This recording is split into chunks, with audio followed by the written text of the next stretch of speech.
이 오늘 본문에는 예루살렘에 들어가시는 예수님의 모습을 묘사하고 있습니다. 제자들의 기대와는 다르게 예수님은 오늘 왕으로서 입성하시는 그 행차를 하실 때 보통 승리자들이 탔던 하얀 말을 타지 아니하시고 오늘 나귀 새끼를 타겠다고 하셨습니다. 물론 그것도 제자 둘을 보내어서 준비를 하게 하셨습니다. 마을에 가면 매여있는 새끼가 있을 텐데 그것을 풀고 끌고 와라 라고 말씀을 하셨습니다. 만일 누가 물어보거든 주님이 쓰시겠다고 대답하여라. 그러면 즉시 보내줄 것이다 라고까지 얘기하셨습니다. 그래서 예수님이 제자들에게 이야기하신 대로 제자들은 나가서 문 앞에 있는 나귀 새끼를 보았습니다. 그래서 그것을 이제 묻지도 않고 풀어서 가져오려고 하는데 어떤 사람이 물었습니다. 그걸 왜 쓰려고 하느냐? 어디에다 쓰려고 하느냐?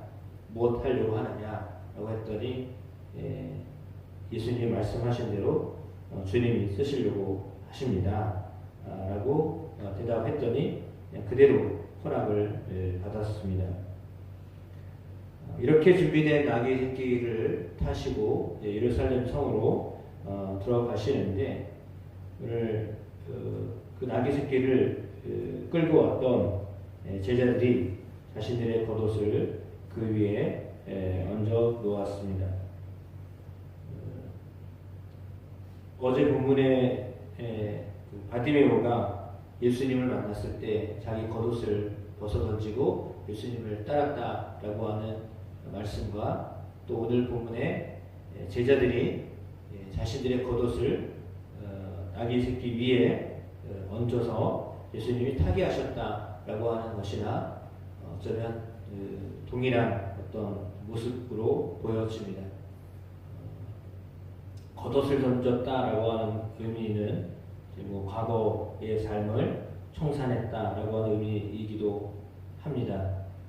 오늘 자신들의 것을 예수님께 내어드림으로 한 번도 타보지 않았던 나귀 새끼 위에 올라타시는 예수님이 불편하지 않도록 하였던 제자들의 행위들, 이 모습은 어쩌면 집어 던지고 쫓아왔던 바디메오나 오늘 예수님께 자신의 겉옷을 내어드린 것이나 마찬가지입니다.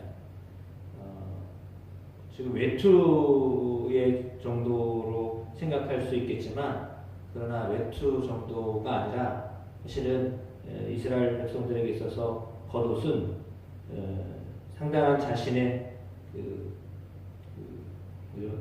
재산 목록 1호입니다. 그러니까 이게 제일 중요한 거라고 생각할 수 있는 것이 겉옷이거든요. 그러니까 잘 때도 입어야 되고요. 웬만하면 벗지 않는 옷입니다. 왜냐하면 낮과 밤에 기온차가 심하고 그렇기 때문에 마치 난방이나 이런 것들이 잘 되지 않았던 시절에 겉옷이라고 하는 것은 단순한 옷의 개념이 아니라 이불과 같은 개념이 되기도 하고 상당히 중요한 것입니다. 그래서 정말 쩔 수 없는 상황이 아니고서는 겉옷을 내어놓는다라고 하는 것은 상당한 어떤 결단이 필요한 일입니다. 그래서 그냥 쉽게 하는 일이 아닌데 오늘 제자들도 마치 가장 귀중한 것을 주님께 내어드리는 것처럼 오늘 겉옷을 내어드렸습니다. 물론 많은 사람들이 자신들의 겉옷을 길가에 폈습니다. 사람들은 들에서 벤 나뭇가지도 역시 펴서 예수님이 지나가시는 길에 내어 놓았습니다.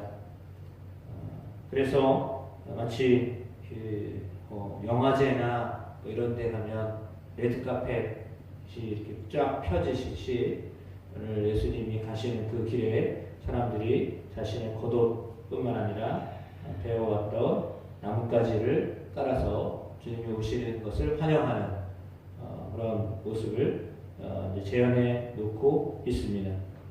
사람들은 예수님을 향하여서 호산나 찬송하리로다 주의 이름으로 오시니여 찬송하리로다 오늘 우리 조상 다윗의 나라여 가장 높은 곳에서 호산나 하더라 이렇게 외쳤습니다. 물론 이 외침은 예수님이 어떤 분인가를 우리에게 알려주고 있습니다.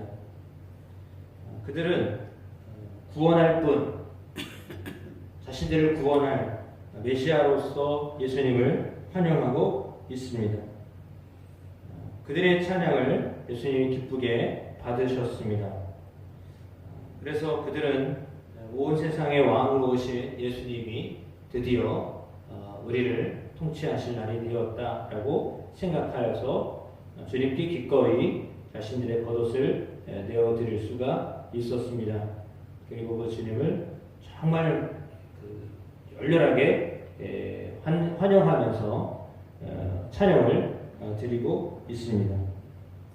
주님이 왕으로 오실 것이다, 왕으로 오신다라고 믿었기 때문에 그들은 이런 행동을 자발적으로 했던 것입니다. 그러나 그 예수님은 오늘 본문에도 나와 있는 것처럼 준비되어진 나귀 새끼를 타시고 예루살렘 성에 들어가셨습니다. 나귀를 타고 가셨다라고 하는 것은 평화의 왕으로 오셨다는 것을 의미하고 겸손한 모습을 우리에게 보여주고 있습니다. 군림하는 예수님의 모습이 아니요 겸손하게 그들을 섬기겠다라고 하셨던 모습으로 오늘 성경에 기록되어져 있습니다.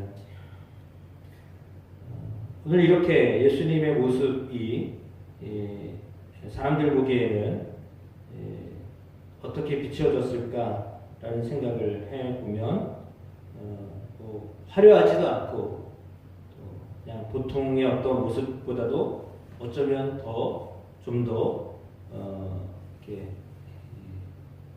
평범한, 너무 평범한 보통 사람들이 타고 다니는 나귀, 더군다나 나귀의 새끼를 타고 건장한 30대 청년이 타고 들어가고 있다라고 하는 모습을 보면 어쩌면 좀 한편으로 볼 때는 불안해 보이는 어떻게 저런 걸 타고 가나 라고 할 정도로 그런 모습으로 비춰질 수도 있습니다.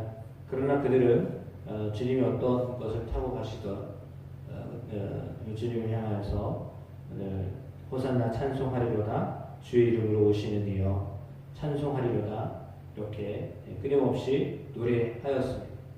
그래서 주님이 오시는 것에 대한 주님의 모습이 어떠하더라도 주님이 그들 안에 이제 왕으로 등극하실 것에 대한 기대감 때문에 무엇을 타셨든지 관계없이 그들은 정말 주님을 기쁜 마음으로 이렇게 모셔드렸다라고 하는 것입니다.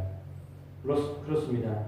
뭐 그들의 생각과 또 예수님의 마음가짐은 전혀 다르셨을 테지만 그러나 우리가 그냥 느낄 수 있는 것은 주님을 그렇게 기쁨으로 맞이해야 된다라고 하는 것입니다.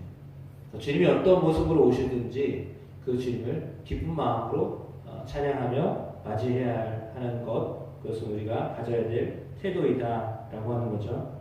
그래서 겸손한 왕으로 오신 예수님, 나귀 새끼를 타고 오셨던 예수님, 그리고 그분께 자신의 것을 아낌없이 드렸던 주님이 쓰겠다라고 하셨을 때 나귀의 주인도, 그리고 예수님을 맞이하였던 사람들도 자신의 겉옷을 내어놓으며 밟고 가시라고 이렇게 하였던 사람들도 역시 마찬가지로 주님을 기쁜 마음으로 맞이했던 것을 보게 됩니다.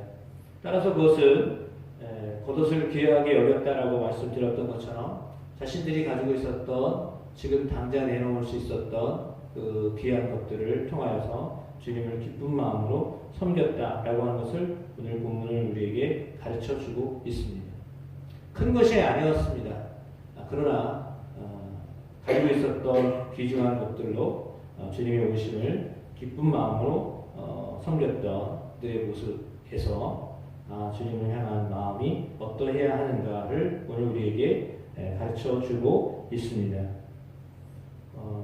오늘 이런 예수님의 모습 그리고 예수님을 따랐던 사람들의 모습을 통하여 주님은 정말 진실로 우리에게 참된 왕으로 오신 분이시다. 우리를 구원하실 그들이 노래했던 것처럼 호산나 우리를 구원하실 분으로 오신 분이시다 라고 하는 것을 잃어버리지 아니하고 지금도 여전히 우리를 구원하시는 분 특별히 이 기도문은 반역자들이나 포로들이 자비를 구하는 그런 단어로서의 호산나를 사용했다라는 것을 보면 사실은 오늘 그들이 정말 기쁜 마음으로 주님을 맞이한 것입니다. 그리고 또 한편으로는 정말 기쁜 마음으로 우리의 표현으로는 만세 이렇게 요즘 잘 하지 않지만 예전에 만세하듯이 이렇게 기쁜 마음으로 주님이 우리의 모든 일들을 다 해결하신다라고 하는 그런 믿음의 고백으로 드렸던 그 고백이 또한 그들의 입술에서 마음에서 울려 퍼졌던 것처럼 주님이 우리의 문제를 해결하신다, 우리를 구원하신다라고 하는 믿음의 표현이 또 우리에게서 울려 퍼지면 주님이 그대로 행하여 주실 줄로 믿습니다. 그래서 그들이 기대하는 어떤 방법으로 주님이 구원하신 것은 아니지만 그러나 예수님은 십자가로 저들의 삶의 모든 문제들을 해결하셨습니다. 그 은혜가 오늘도 우리에게 임하고 있습니다. 그래서 오늘 주님을 기쁜 마음으로 맞이했던 이 사람들, 제자들과 사람들처럼 우리도 주님을 기쁜 마음으로 맞이하고 그분을 위해서 찬양하고 높여드리는 귀한 삶이 되시기를 주의 이름으로 축복합니다.